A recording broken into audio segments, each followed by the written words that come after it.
Hi అండి. పచ్చడి చూస్తుంటేనే నోరూరిపోతుంది కదా! ఇంకెందుకు ఆలస్యం, ప్రాసెస్ ఏంటో చూసేద్దాం వచ్చేయండి.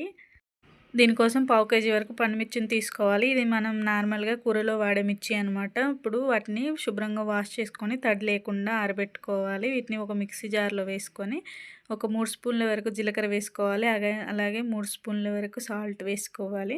అలాగే వీటిలో 7, 8 వెల్లుల్లి రెబ్బలను వేసుకోవాలి. ఇవి పొట్టు తీయకుండా వేసుకున్నా పర్లేదు. ఇప్పుడు ఇందులోనే చింతపండు వేసుకోవాలి. చింతపండుని ఒక అద్దపావు వరకు వేసుకుంటున్నాను. ఇందులో ఉండే గింజలు, నారలు అన్నీ తీసివేసుకోవాలి. ఇప్పుడు ఒక 3 టమాటాలని శుభ్రంగా కడిగి తడి లేకుండా చూసి కట్ చేసుకొని వేసుకొని వీటన్నింటిని మిక్సీ పట్టుకోవాలి. మిక్సీ పట్టుకున్న తర్వాత వీటిని తాలింపు వేసుకోవాలి. తాలింపు కోసము ఆయిల్ అనేది ఎక్కువ పడుతుంది. ఒక 3 పావుల వరకు ఆయిల్ పోసుకొని హీట్ అయిన తర్వాత తాలింపు గింజలు అలాగే 2 ఎండుమిర్చి వేసుకోవాలి. అలాగే ఇందులోనే 4 దంచిన వెల్లుల్లి రెబ్బలు వేసుకొని కొంచెం ఇంగువ వేసుకుంటే టేస్ట్ చాలా బాగుంటుంది. ఇప్పుడు స్టవ్ ఆఫ్ చేసేసి మనము పచ్చడిని అందులో వేసుకొని కలుపుకోవాలి. పచ్చడి ఆ రోజు కాకుండా తెల్లారి తింటే చాలా టేస్టీగా ఉంటుందండి.